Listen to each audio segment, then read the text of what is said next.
Vamos então à parte final do encontro, e para isso eu vou convidar ao palco o excelentíssimo senhor ministro da Fazenda, Joaquim Levy.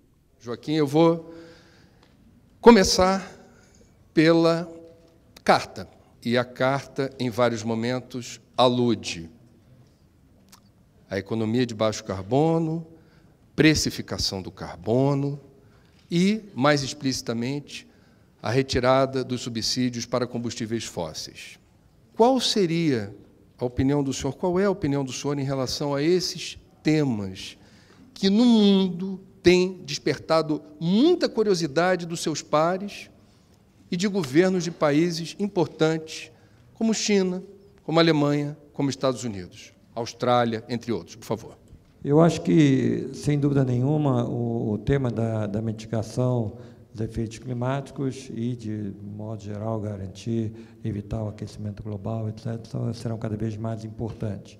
O Brasil tem uma posição privilegiada, mas não é uma posição, como toda boa posição competitiva, se a gente não continuar melhorando, a gente fica para trás. Junto com a Isabela, eu acho que a presidente deu um passo importante durante nossa recente visita aos Estados Unidos. Eu acho extremamente importante a declaração ali por duas razões. Primeiro, pelo efeito que aquilo pode trazer, pelo fato de ajudar a mitigar outros aumentos que serão inevitáveis das emissões, até pelo próprio crescimento da economia, etc. E segundo, pelo realismo de usar uma vantagem comparativa, ou seja, uma forma eficiente de estar atacando o problema, que é usar as florestas, tanto florestas nativas, florestas comerciais, florestas de pura recomposição, em diversos arranjos, e ainda por cima casado e fortalecendo com uma outra área em que a gente tem vantagem comparativa, que é a área da produção agropecuária. Eu acho que é uma dose de realismo, é uma dose de a gente botar o nosso, dar valor ao que a gente tem, ao que a gente é capaz. Na questão de outras fontes de energia, você até estava mencionando a questão do subsídio. Eu diria que, assim, afora o carvão, que tem uma parte muito pequena da nossa matriz, e tem, na verdade, 1%? 1,6%, que seja, e tem lá um aspecto de desenvolvimento regional. A gente acha que desenvolvimento regional é só no Nordeste ou no Norte, mas ali tem principalmente no Rio Grande do Sul, tem um aspecto de desenvolvimento regional. Ali há um subsídio, mas do resto não há tanto subsídio na nossa matriz de vamos dizer, combustíveis fósseis. Inclusive, uma das primeiras ações que a gente fez agora em 2015 foi exatamente a gente aumentar o que, em última instância, venceu uma taxa de carbono, que foi o aumento da tributação sobre, especialmente, gasolina e, em menor quantidade, o óleo diesel, evidentemente, porque o óleo diesel influencia toda a cadeia de produção e a gente tem que fazer ajustes como é que se dizem, escalonados numa coisa dessa. Mas eu acho que a sinalização ali foi evidente. Também se fez uma outra sinalização complementar, que foi o próprio aumento do álcool na combinação da gasolina. Então, assim, eu acho que a gente está indo na direção certa. A gente também está indo na direção certa, estava aqui meu querido amigo Wilson, há pouco, na hora de reprecificar corretamente o preço da energia elétrica, especialmente a energia elétrica de natureza hidráulica, tá certo? Obviamente pelo custo marginal de expansão. Tá certo? É mais ou menos irrelevante se aquilo está amortizado ou não. Você tem que imaginar, você tem que alinhar os preços com o preço de expansão, onde você, inclusive, também tem que considerar o preço das energias alternativas. Quanto que a gente vai dar de subsídios à energia alternativa é uma questão que vai depender da nossa própria capacidade de dar subsídios, que nesse momento não é das mais extensas. Mas, por outro lado, eu acho que tem maneiras de se promover isso sem necessariamente dar subsídio. Até porque o importante é sinalizar, também apontando eficiência. Eu acho que a gente tem que ter eficiência energética também nos alternativos e pensar composições. O governo até está dando sinalização, eu acho que já teve 1 ou 2 leilões com solar, além da eólica, a solar. A gente tem que pensar combinações de solar e eólica. A gente tem que ver direitinho, e eu vou dizer da minha experiência pessoal. Há 15 anos atrás, quando eu a primeira vez me envolvi com a energia elétrica, a gente pensou, até também numa época de escassez de água e tal, pensou em botar, por exemplo, relógios inteligentes em casas, etc. A verdade é que, comparado com os países desenvolvidos, a não ser aqui em alguns tantos bairros de São Paulo, o consumo individual em casa não é muito grande. Então, a gente tem que ter um certo cuidado de focar certas políticas que, em países desenvolvidos, são muito dentro da residência, se aqui é a maneira mais eficiente de falar. Assim, também a gente tem que ver um pouquinho qual é o melhor caminho no caso de energia solar. Se é você fazer coisas grandes em áreas de alta insolação, perto de redes de transmissão, ou tentar ficar botando em casa a casa uma coisinha com todas as complicações que tem de você botar e tirar dentro da rede. Desculpa estar sendo tão técnico, mas já que você perguntou um pouquinho de como é que a gente deve olhar isso do ponto de vista econômico, acho que a gente tem que ter essa visão até meio holística de ponderar por eficiência nas diversas possibilidades. Há outros estudos de outros organismos internacionais ou multilaterais que cenarizam um mundo onde realmente o combustível fóssil será um mau negócio. Quem tiver muito lastreado em combustível fóssil pagará por isso. Isso já está acontecendo. Eles, quando estiveram aqui, os representantes do Fórum, falaram muito da necessidade de ter estímulo, ajuda para essa transição. Linha de crédito, financiamento, não ter o ônus de promover sozinho a inovação e de carregar nas costas sozinho um processo que lá fora, em alguns lugares, por circunstâncias específicas, vai mais rápido, e aqui, por nossas circunstâncias, vai mais devagar. Qual é a percepção do senhor do que é possível o governo fazer? Eu fico até constrangido de falar isso com as notícias da crise, mas é minha função aqui fazer essas perguntas. A crise não é oportunidade?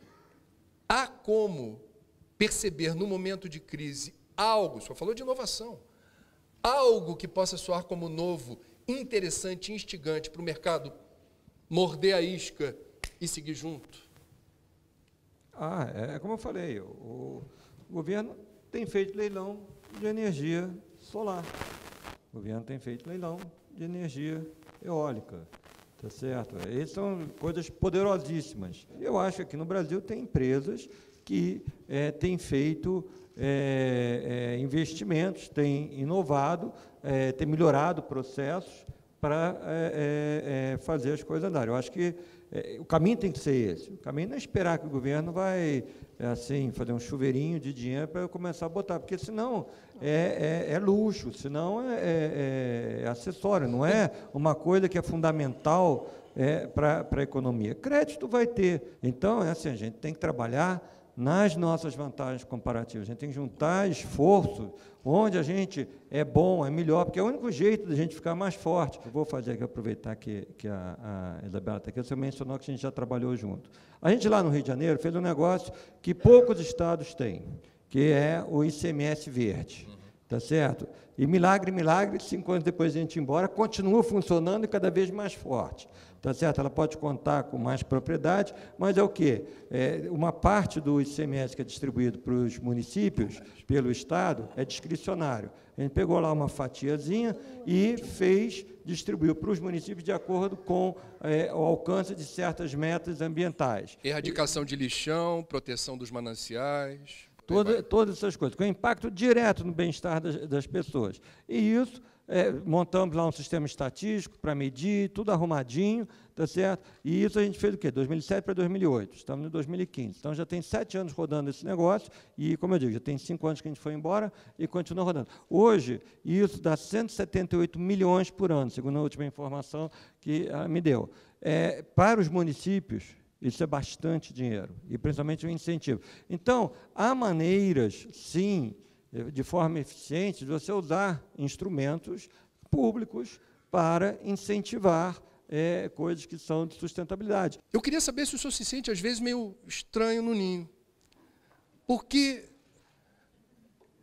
não é brincadeira.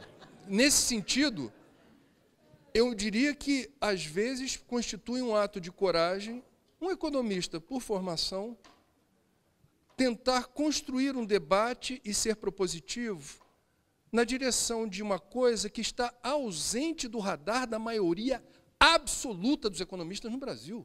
Eu me sinto assim, primeiro, a gente acabou de ter uma aula de uma coisa que talvez realmente não tenha tanta atenção em algumas escolas de economia. Eu já há 4 anos atrás, eu dizia assim, este negócio de Código Florestal é uma das maiores reformas microeconômicas do Brasil. E o que ela explicou, ela deu uma aula de microeconomia. Microeconomia é isso, como é que eu alinho incentivos, como é que eu dou clareza, como é que eu dou segurança. E ela, ainda mais, ela botou isso dentro da agenda maior microeconômica de segurança de contratos, se a gente quer que tenha investimento, qual é o grau de insegurança para quem vai botar, principalmente quando é o seu próprio dinheiro, né? Só aquele dinheiro que você falou que as pessoas procuram, não, é o seu próprio dinheiro, tá certo? Então, é exatamente isso, essa abordagem, quando a gente fala reforma microeconômica, é isso, você botar no contexto. A gente preparou um documento, que é a Agenda de Cooperação Legislativa para o Crescimento. E aqui a gente põe um pouquinho, dá um contexto e põe alguns pontos importantes. Exatamente, eu estou discutindo aqui, porque a gente sabe que isso faz parte exatamente dessas reformas microeconômicas, das reformas estruturais, desse arranjo que a gente tem que fazer do Brasil para ele voltar a crescer nesse ambiente pós-commodity, tá certo? É isto, eficiência, saber equilibrar as necessidades de cada setor, valorizar o que a gente tem, usar as nossas vantagens comparativas, sem destruí-las, sem destruir o nosso patrimônio. Então, uma das coisas que eu mencionava aqui, que a gente já está fazendo, exatamente com a própria ministra Cátia Abreu, que tem um bom diálogo também nessa esfera, aqui um dos itens que eu chamava atenção é um foco no reconhecimento da qualidade da nossa produção agroindustrial, com fortalecimento da defesa sanitária, discussões de abertura de mercado na América, Ásia e Europa e outras medidas, assim como a valorização das florestas plantadas e nativas, inclusive como elemento de uma política de mitigação da mudança climática que mantém a nossa liderança na redução das emissões de carbono. E um outro item também da nossa discussão, até lá antes da viagem para os Estados Unidos, é exatamente a própria agricultura de baixo carbono, onde também a inovação é fundamental e as continhas idem, você conseguir medir realmente quanto é que você ganha quando você integra 2 safras, mais deixar lá a coisa na palha e o eventual uso adicional para a pecuária integrada e confinamento, etc., fazer essas contas e mostrar o quanto que isso não só aumenta a produtividade, porque quando isso é bem feito, baixa o custo da tonelada produzida, mas também o que isso significa em termos de, no mínimo, emissões evitadas. Você começar a juntar a economia, fazer conta, ver qual é o impacto econômico de desenvolvimento, emissões evitadas na agricultura, e assim como em outros setores, é exatamente o que a gente precisa no Brasil para crescer. Esta é a agenda, você pode chamar pós-ajuste, do ajuste, na verdade não é um ajuste apenas fiscal, é um ajuste econômico, é essa nossa reengenharia para um momento diferente, né? De certo modo, é quase como se o século XXI estivesse começando agora, aqui no Brasil, tá certo? Começou lá em 2008 para uns tantos países, o século XXI está começando agora. Essa nova economia diferente, em que você vai ter que usar a inovação, que alguns mercados estruturados estão se mudando, estão se alterando. Tudo isso é o que a gente vai enfrentar nos próximos 5 anos. Tem uma lista, é uma lista que reflete coisas, boa parte daquilo são coisas que já estão andando, apenas estamos até mostrando os temas, aqueles verdadeiros temas que a gente tem que discutir, e discutir exatamente dentro do espírito democrático, que é de conciliar, de encontrar equilíbrios. Nem toda aquela pauta a gente quer exatamente daquele jeito, mas isso que é o convívio democrático, é isso que vai conseguir chegar a esses consensos que nos possibilite continuar avançando. Quando uma empresa, estou falando aqui para empresários, muitos, uma empresa, se tem um produto lindo, se tem um produto que ninguém pode pagar, não vai fazer sucesso, a tua empresa não vai bombar. A tua empresa vai bombar se você conseguir transformar o teu produto num produto desejado e que você consegue entregar. E eu acho que no clima é isso que a gente tem que fazer. Essas inovações que você falou, é exatamente isso que a gente tem que fazer. E eu tenho a convicção que a gente, aqui no Brasil, consegue fazer.